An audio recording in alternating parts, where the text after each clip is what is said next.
Grégory Herpe, tome 2, on était à l'étage du dessous, on est à l'étage du dessus, toujours au musée Desnoyers à Saint-Cyprien, donc la deuxième salle.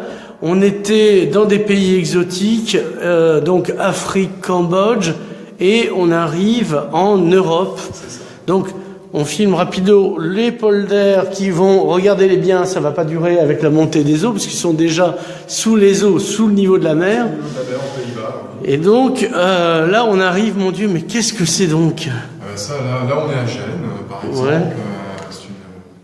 En Italie, hein, pour ceux qui... en Italie, exactement. Et moi, Gênes, enfin, toute l'Italie est du même acabit. Tu as une église tous les 100 mètres, tu as cette religion catholique très présente, évidemment. Et puis, même dans le hasard, finalement, on trouve encore des croix, tu vois. Là, je lève les yeux. Et puis finalement, le Christ, l'architecture a créé encore une fois une croix très imposante. Voilà, c'est ça que je voulais montrer. Dieu partout en Italie. Ouais, Dieu partout, justice nulle part, comme j'ai coutume de dire. Voilà. Donc là, on est en Europe, effectivement. L'Europe, c'est un beau continent dans lequel nous sommes, très varié. On a tendance à vouloir toujours partir très très loin, alors que on a aussi un exotisme différent, mais un exotisme en Europe, avec beaucoup de choses très très belles, très émouvantes à voir, drôles aussi. Par exemple, les banques au Luxembourg, émouvant, drôles. Mais j'aimerais bien les voir un peu plus souvent, ça veut dire que tout fonctionne de mieux en mieux. Mais tu sais qu'un billet de train pour le Luxembourg coûte plus cher qu'un vol pour Marrakech. Ah, c'est dire. Oui, c'est dire. Voilà, donc là, il y a pas mal de photos d'Europe du Nord. Oui, alors chien qui chie, alors ça c'est gracieux.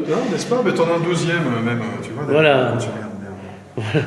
Voilà, moi ça me fait rigoler, mais en même temps j'essaie de faire une belle image, malgré tout. Oui, on sent, oui. Il y a de l'humour, mais je garde cette espèce d'amour que j'ai des lignes et des ciels tourmentés notamment. Voilà, il y a quelques photos qui sont aux Pays-Bas, mais là dans cette salle, on a aussi l'Écosse, l'Angleterre, la République d'Irlande, on a Malte, on a la Belgique, qu'est-ce qu'on a, l'Allemagne, l'Italie bien sûr, enfin voilà, différents pays, la France également, différents pays. Voilà. Des pays que j'aime, en tout cas. Pays-Bas, j'y vais assez régulièrement. L'Écosse, le plus souvent possible. Ouais. Voilà, et dans cette salle, le thème, le symbole par rapport à l'Odyssée, c'est Télémaque. La photo qui est ici... Alors pour ceux qui ne savent pas, je rappelle que Télémaque, c'est le fils d'Ulysse. Voilà, c'est le fils d'Ulysse.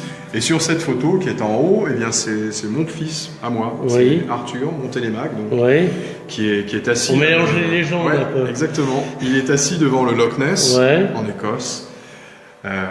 J'étais parti juste avec lui un hiver. Et puis on a fait une sorte de road trip père-fils, une espèce de voyage initiatique auquel je tenais. Voilà. Ce genre de voyage, je l'ai pris un peu comme une transmission, quoi. Je crois que c'est important de partir avec ses enfants, de leur montrer le monde, de les ouvrir aux autres pays. Ouais, contrairement à Ulysse qui s'est barré tout seul, quoi. Il s'est barré tout seul, mais Télémaque l'a suivi, Télémaque l'a cherché.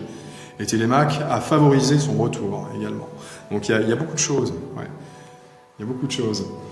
Voilà. Et puis Télémaque aussi a protégé sa mère des nombreux courtisans qui essayaient de prendre la place. Ça ressemble.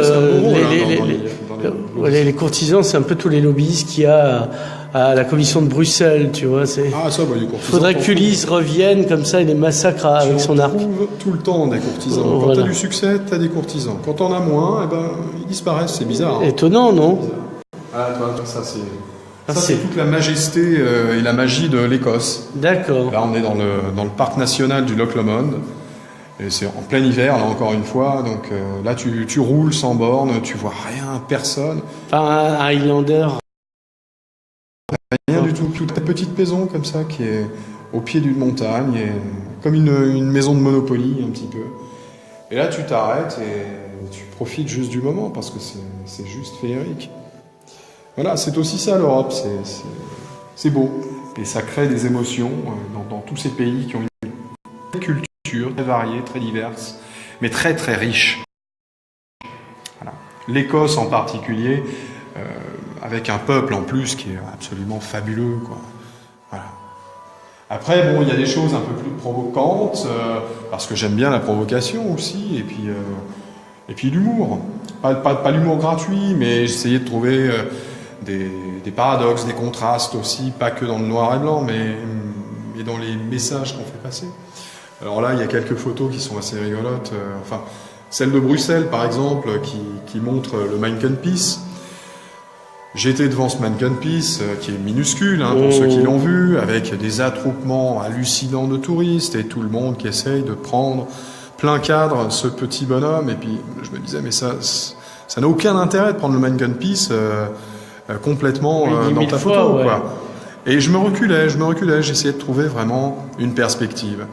Et puis plus je me suis reculé, plus je trouvais ça intéressant, jusqu'à finalement passer le coin de la rue qui est juste à côté, et là je me retrouve devant une boutique qui vendait des gaufres au chocolat, avec une photo déjà assez explicite d'une nana avec du chocolat à la commissure des lèvres. Ouais, voilà.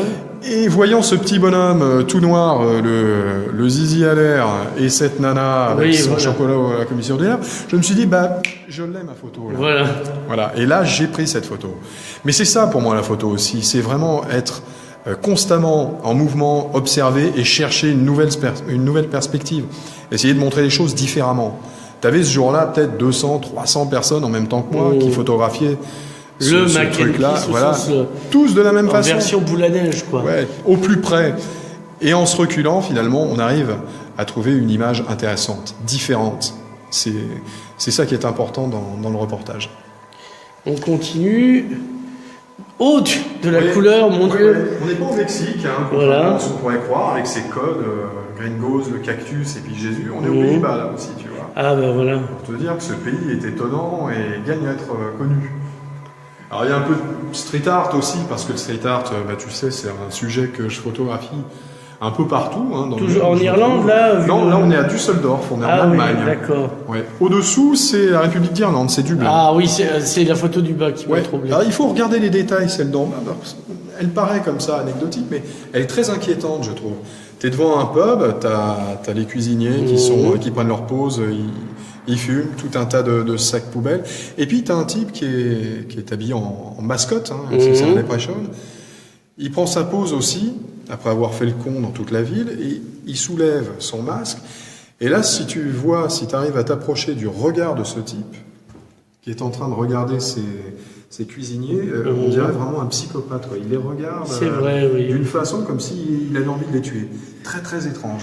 Mais les prochains, en général, pour en avoir connu, c'est très agressif. Ils sont pas gentils, D'autant qu'ils savent que tu n'attends qu'un rayon de soleil après la pluie pour prendre le rainbow et leur piquer leur marmite pleine d'or. Exactement. Voilà, on continue donc. Oui. Alors on enfile. Vas-y, entre ici, pas Jean Moulin, mais... Vas-y, parce que là tu vas voir justement la perspective comme il le faut.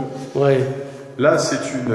Ça sent l'Irlande du Nord à plein nez, tu vois. Là on est à Belfast. Voilà. Là c'est mon travail de photojournaliste actuel depuis le mois d'août. Voilà, tu y étais il n'y a pas longtemps il me semble. Je vais à Belfast. Et d'ailleurs tu feras une conférence bientôt pour les vieux, comment on appelle tout un tas de publics variés, qui a un peu de temps, on va dire, à l'Université du Temps Libre, la semaine prochaine, jeudi. Voilà. L'Université du Temps Libre de Perpignan. Je vais faire une conférence donc sur Belfast et sur l'IRA. L'IRA actuellement, mais des prémices à aujourd'hui. Voilà.